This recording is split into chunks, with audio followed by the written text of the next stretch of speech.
24 घंटे के अंदर रूस ने यूक्रेन में ऐसी जगहों पर हमले किए हैं जो जेलेंस्की की दुखती रख कहे जाते हैं। पुतिन अब यूक्रेन से क्या चाहते हैं, यह डिमांड उन्होंने एक बार फिर दोहराई है, लेकिन साथ में यह भी कहा है कि बातचीत का मकसद 100% जीत है। देखिए रिपोर्ट। Внимание, расчет, подготовиться к совместным действиям. Есть подготовиться к совместным действиям. Внимание, пуск. Есть пуск.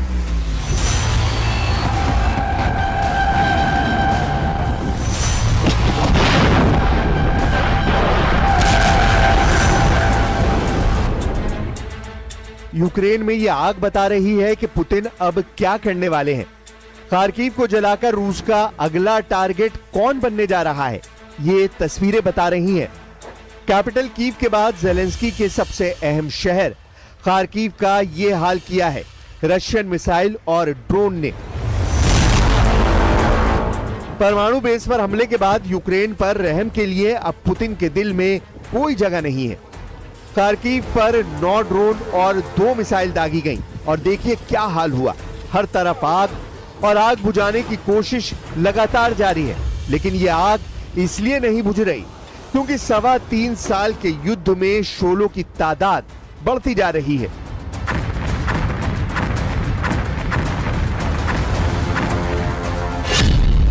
पुतिन ने 3 शहरों को टारगेट बनाया, खार्किव, सुमी और ओदेसा।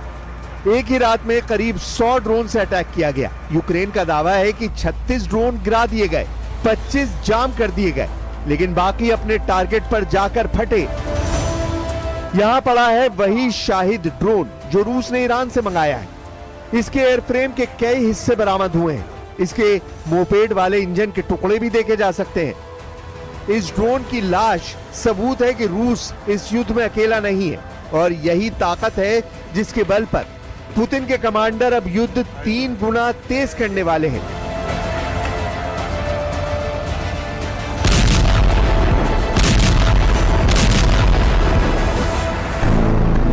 रूस में सुरक्षा परिषद के उपाध्यक्ष दिमित्री मेदवेदेव, जो रूस के राष्ट्रपति भी रह चुके हैं, उन्होंने कहा है कि यूक्रेन से बातचीत का बस एक मकसद है, संपूर्ण जीत और यूक्रेन में नाजीवाद हुकूमत की 100% तबाही।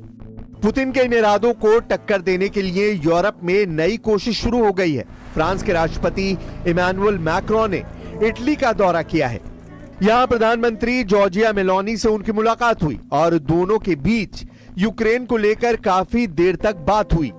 यानी पुतिन के खिलाफ यूरोप में लगातार सीक्रेट मीटिंग हो रही है और बहुत ही गोपनीय प्लान तैयार हो रहे हैं। जबकि दूसरा सच यह है कि पुतिन ने परमाणु बेस पर हुए हमलों के बाद अपने एटम बम वाली फोर्स को एक्टिव कर दिया है।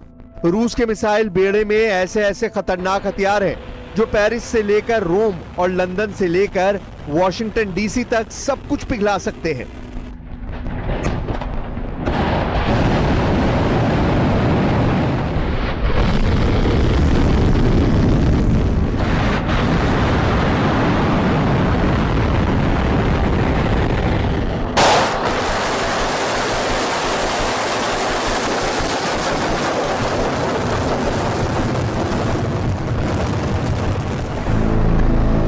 यूक्रेन के सरेंडर के लिए पुतिन की 4 डिमांड है। रूस चाहता है कि यूक्रेन अपने पूर्वी इलाकों को खाली कर दे, वहां से पीछे हट जाए। दूसरी मांग कि यूक्रेन निष्पक्ष हो जाए, यूक्रेन की सेना की तादाद सीमित रहे, और चौथी डिमांड कि यूक्रेन में चुनाव हो, नई सरकार बने। रूस का अभी यूक्रेन के 4 बड़े इलाकों पर कब्जा है। इसमें डोनेस्क है, लुहांस्क है, ज़ैपोरिज़िया है और खैरसोन तक का इलाका है। यानी पूरे पूर्वी यूक्रेन पर इस वक्त पुतिन की आर्मी का कंट्रोल है। क्राइमिया को मिलाकर यह यूक्रेन का करीब 20% हिस्सा है जिसे पुतिन नहीं छोड़ेंगे। ये यूक्रेन पर उनके हमले बता रहे हैं।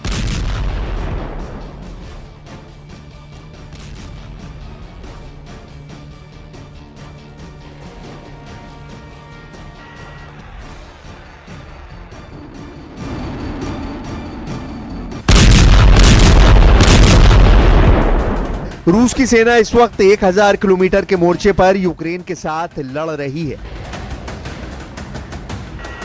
इसलिए सूमे और खार्किव का मोर्चा कब ढह जाएगा, इसका डर यूक्रेन की मिलिट्री लीडरशिप में ऊपर तक फैला हुआ है। जेलेंस्की को घेरने के लिए रूस ने 1.5 लाख से ज्यादा सैनिक तैनात करने की तैयारी कर ली है। ये खबर यूक्रेन के सूत्रों से पता चली है। इसमें 15 इन्फेंट्री डिवीजन है, एक डिवीजन में 10,000 सैनिक होते हैं। अगर ऐसा हो रहा है तो साफ है कि पुतिन सीज फायर नहीं, अब यूक्रेन पर डबल फायर करना चाहते हैं। Прибыли почти 175 тысяч военнослужащих, если говорить о тех итогах, которые мы в настоящий момент имеем. Кроме того, в добровольческие подразделения с начала года приняты более 14 тысяч человек. पुतिन बार बार बता रहे हैं कि उनके गुस्से में जेलेंस्की के लिए रहम की कोई जगह नहीं। पुतिन का सिर्फ एक मकसद है, नेटो का सरेंडर और यूक्रेन के टुकड़े।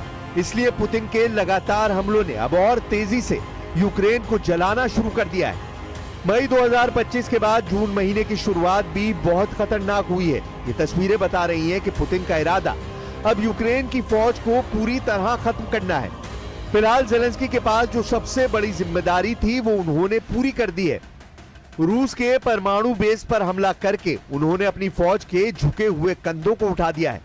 लेकिन अब बारी पुतिन की है और उनका गुस्सा बता रहा है कि यूक्रेन को रूस से बचाना अब नामुमकिन होगा।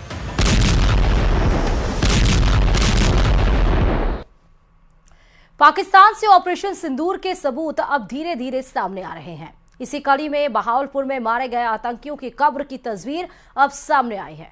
तस्वीर में 21 आतंकियों की कब्र नजर आ रही है, जिनमें जैश ए मोहम्मद के सरगना मसूद अजहर के परिवार वालों की कब्र भी है, जो बहावलपुर में भारतीय वायुसेना के स्ट्राइक के दौरान मारे गए थे। देखिए रिपोर्ट।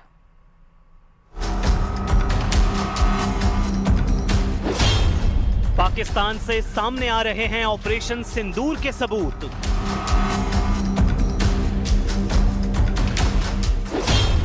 सामने आई मसूद अजहर के परिवार की कब्रों की तस्वीर। 7 मई को आतंक के खिलाफ भारत के ऑपरेशन सिंदूर में पाकिस्तान के 9 आतंकी ठिकानों को निशाना बनाया गया था। पाकिस्तान बार बार अपनी जमीन पर आतंकियों की मौजूदगी को नकारता रहा, लेकिन हर बार ऐसे सबूत सामने आ जाते हैं जो पाकिस्तान के झूठ को बेपर्दा कर देते हैं। ताजा सबूत एक ऐसी तस्वीर के रूप में सामने आया है जिसमें बहावलपुर में आतंकी संगठन जैश ए मोहम्मद के सरगना मसूद अजहर के परिवार की कब्र साफ नजर आ रही है। कब्रों पर हमले की तारीख भी साफ साफ पढ़ी जा सकती है। बहावलपुर में भारतीय वायुसेना के हमले में मसूद अजहर के परिवार के 10 से ज्यादा लोग मारे गए थे, जिसके बारे में खुद मसूद अजहर ने एक मातमी चिट्ठी के जरिए खुलासा किया था। बहावलपुर में मारा गया था मसूद अजहर का परिवार। जैश के गढ़ में भारतीय वायुसेना ने मचाई थी तबाही। ऑपरेशन सिंदूर के दौरान भारत ने पाकिस्तान के कोटली, मुरीद के और बहावलपुर समेत 9 जगहों पर हमले किए थे, जहां भारत का टारगेट जैश ए मोहम्मद और लश्कर ए तैयबा जैसे आतंकी संगठन थे, जो पिछले कई दशकों से भारत पर बड़े आतंकी हमलों के जिम्मेदार हैं। बहावलपुर में जैश का मुख्यालय था, जहां से आतंकी गतिविधियों को चलाया जाता था। 7 मई को भारतीय वायुसेना के जोरदार हमले में जैश का मुख्यालय तो तबाह हुआ ही साथ मसूद अजहर का परिवार भी दुनिया से रुखसत हो गया, जिसके सबूत अब सामने आ रहे हैं। आतंकियों के जनाजे में पाकिस्तान की असलियत के सबूत। इससे पहले भी पाकिस्तान से ऐसी तस्वीरें सामने आ चुकी हैं जो उसकी जमीन पर आतंकवादियों की मौजूदगी की कहानी बयां करती हैं। ऑपरेशन सिंदूर के बाद सबसे चौंकाने वाली तस्वीर लश्कर ए तैयबा के मुख्यालय मुरीदके से सामने आई थी, जहां आतंकियों के शवों के साथ खुद लश्कर का कमांडर अब्दुल रऊफ खड़ा था और उसके साथ पाकिस्तानी फौज और पुलिस के अधिकारी गम में डूबे दिखाई दे रहे थे। पाकिस्तान की कलाई खुल रही है। पाकिस्तान के खिलाफ नए नए सबूत सामने आ रहे हैं। लश्कर